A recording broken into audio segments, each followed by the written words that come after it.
Hello, this is Paul Chek. Welcome back to my video blogs. Hey, before I get started on today's topic, how much should I eat? I wanted to say big thank you to my friends at Kelly's Whitewater Park in Payette, Idaho, and the Payette River Games, a great big huge whitewater park extravaganza with all sorts of athletic events and neat things to see and food to eat and beautiful things to enjoy is next weekend. It's the Payette River Games. So go to Kelly's Whitewater Park's website. I think it's just look up Kelly's Whitewater Park, Idaho on Google. It'll take you right there. Check it out. The people that are putting this on are deep into sports, love the Chek approach, and they've done a huge amount of work to make a beautiful event for everybody, kids all the way to elite athletes. So if you want to have some fun, go check it out. Today's topic, how much should I eat? Well, there's some real issues around that. I'm going to try to get right to the nitty-gritty, because if you don't get the nitty-gritty, the rest doesn't matter. Well, there are some challenges of both eating too much and too little food. Number one, physiological and psychological stress. If you overeat or undereat, it is a stressor to your body. There are significant hormonal changes that happen when a person's underfed or undernourished and when they're overfed. Even if you eat the best food in the world and you eat too much of it, you put tremendous stress on your body's systems. In my book, How to Eat, Move, and Be Healthy, there's a diagram in there that I created out of research by John Berardi, a pretty well famous nutritionist now. And that chart shows you that somewhere between 50 and 55% or more of your daily calories consumed go just to keeping the lights on. It costs about 50-some-odd% of your calories just to keep everything going, and about, if I remember right, as much as 15% of your food calories and resources are used just to run it from mouth to anus. So when you're running more food through the system than the body needs, it's like making a worker in a factory do a lot more work than they're getting paid for or have the energy to do. Though the boss may win for a while, eventually the entire workforce is exhausted and the whole place starts to fall to pieces. So these are major, major factors. Remember, overeating or undereating produces physiological and psychological stress.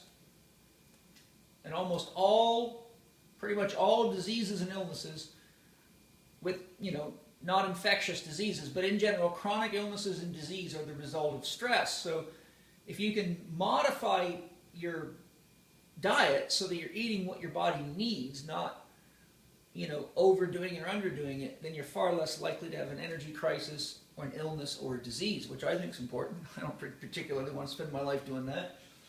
Next, hormonal stress equals mental emotional stress. If you're overeating, you're going to cause physiological stress that leads to hormonal stress. There's many, many factors. It's not my intention to get deep into the physiology of it, but whenever you have hormonal stress, you're going to have a correlate emotional reaction, and you're also going to have a correlate mental reaction. Pretty much all of our hormones have some means of conveying emotion. Of course, there are exceptions, but in general, if you look at the hormones and you look at the symptoms of what happens when that hormone is low, there's pretty much always emotional side effects to the reduction of or the addition of any given hormone. If you're not eating enough, you're likely to have inadequate resources to manufacture hormones and run your biochemistry. And if you're overeating, you're likely to overwhelm your digestive apparatus, which can ultimately lead to digestive disorders.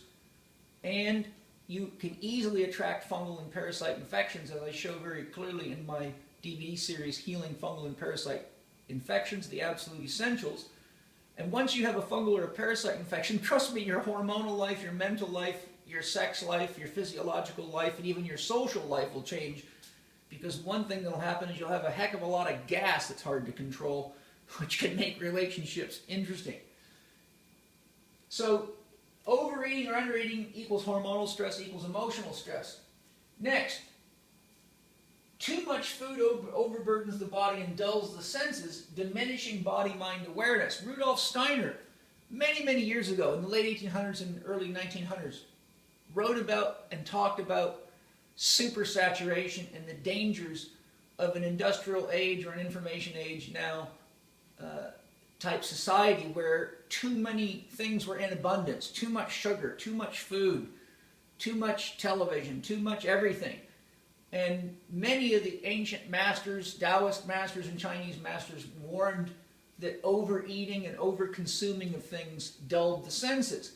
So as people tend to overeat, they tend to get more and more numb to subtle changes. For example, the more coffee you drink, the more you need to feel good, which means your senses are more and more dull. Before you can feel good, you need a bomb going off inside of you instead of a little, bit of tea or a little bit of something a little bit more balanced.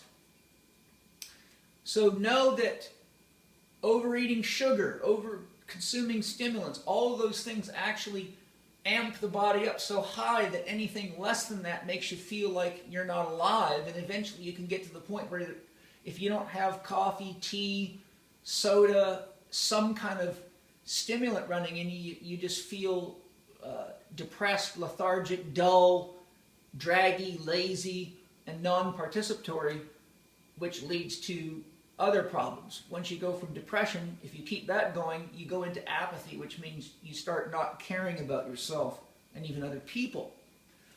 Next, too little food is usually a cause of malnutrition, and there's a lot of people out there that are on the other extreme of the pendular swing, and they don't eat enough for various reasons, so they end up oftentimes with malnutrition. For example, I've had many patients that got a disease, then became a vegan or a vegetarian, and oftentimes cut their meal sizes way back. But here they are again 5, 6, 7 years later with cancer or another disease, and I identify that they're maybe not necessarily eating too much overall, but they're not eating enough of a given type of food, which is often, for example, in the vegans and vegetarians, they're not eating enough flesh food to have a well-rounded source of nutrients to heal and take care of themselves. So remember, if you're undereating, you're also doing something that's just as damaging as overeating, yet undereaters often do not have an impression of themselves as living in an imbalanced way. They look at fat people and scorn without realizing that what they're doing to themselves is equal in magnitude, just in the opposite direction. So what are some tips?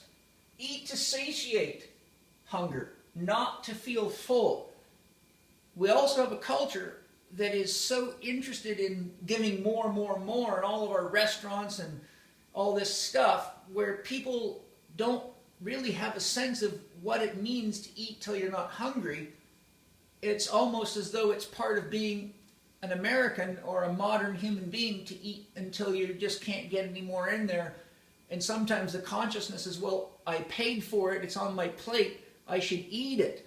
That often emanates from having parents that came through the Depression era, or from people in underprivileged homes where money was tight, and you were trained like that by your parents, so now you'll eat food just because it's sitting in front of you, which is not good for the body, because being too full is overeating, and it means that you're not sensitive to your body's needs. You're just going through a practice like filling a garbage can till it overflows and then taking it out when it stinks.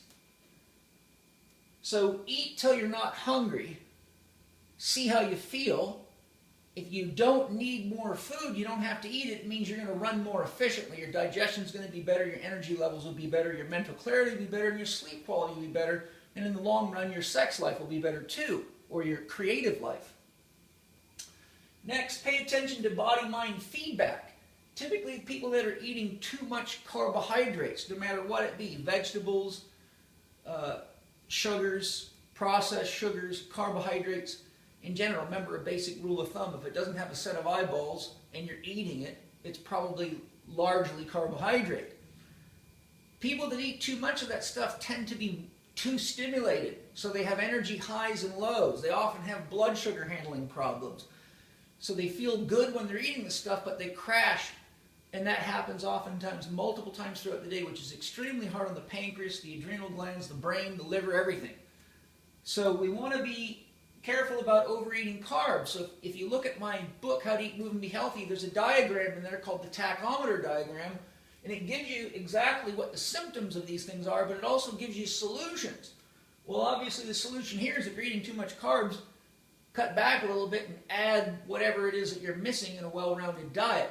Usually it's flesh foods. If you're eating too much fat, it often makes you feel lethargic, dull, tired, and full at the same time. So if you're overeating fat, you often feel heavy after meals. Some people, if their liver's under enough stress or their gallbladder, can start getting a headache, usually within an hour after a meal. And if you're eating too much fat chronically, you may find that you start getting pain, typically behind the knee, one of the knees. Oftentimes it's the left knee, and that is a reflex that can be activated by too much fat in the body and also swelling around the knees. If you're eating too much flesh food, then a number of things can happen. One, you feel bogged down. Again, you don't have enough energy. So people eating too much flesh food have a tendency to reach for stimulants. And people that are eating too much flesh foods tend to get their bodies backed up with too much fat and protein. And protein is much harder to break down in the body than plant foods, so it puts a lot more stress on your digestive system. It requires more patency or more integrity in your enzymatic systems to break all that down. And if you look at Aaron Fried Pfeiffer's research, he showed all the way back in 1957 that people were very, very enzyme deficient and had deficient digestive systems commonly as early as age 35, and also showed significant signs of liver stress. So, and there's many others that have shown that kind of finding as well. So we want to try to find a balance between fats, proteins, carbohydrates, or flesh foods, and plant foods, or things with eyeballs, flesh foods, and things without eyeballs, as I share in my book, How to Eat, Move, and Be Healthy. Finally, explore your thoughts and feelings around food. People that are overeating and undereating, in my experience, which is extensive, 30 years of coaching these people, is wherever I see overeating as a practice or undereating as a practice, conscious or unconscious, there's almost always some kind of triggering thoughts or beliefs around food. They can be religious beliefs, they can be perceptions about what the world needs, such as we don't want to kill animals, so then we're going to starve ourselves and eat as vegetarians. It could be any number of things. But whenever you're exploring your thoughts around issues of eating, always ask yourself, am I practicing a dogma, or am I listening to the feedback that my body's giving? And am I open-minded enough to listen when someone who is skilled, has adequate life experience and knowledge, is giving me wisdom, but I'm not paying attention, and or I'm paying attention but I'm not applying it? Remember, if you really have an interest in the world and you believe the world needs to change for the betterment for everybody, the first thing that you can do for sure to make the world a better place is to get yourself healthy and get yourself vital. Because until you have enough energy and enough mental clarity to authentically make change in your own life, you're never going to be able to do anything except talk about all the problems of the world. And talk doesn't change things. Actions do. So action number one in my belief system is honor, love, and respect yourself as the temple of your own worship on this planet, and listen to the feedback of your body, as I share in my book, How to Eat, Move, and Be Healthy, The Last 4 Doctors Will Ever Need multimedia ebook, my You Are What You Eat audio workbook program, my 1, 2, 3, 4 for overcoming addiction, obesity, and disease program, which is 9 hours of audio with a workbook designed to take you through a process very similar to what I use with my clients every day, so you can heal much more cost effectively than having to hire me as a very expensive date. So I hope you've enjoyed my little lesson on how to fine-tune your eating today. I'll look forward to sharing more with you as soon as I can. And don't forget to go to Kelly's Whitewater Park and check out the Pay It River Games. They'll be on this weekend. I don't know when you'll see this, but today is July the, June the 16th. June 16th. So check it out soon. Get down there and get wet. Talk to you soon.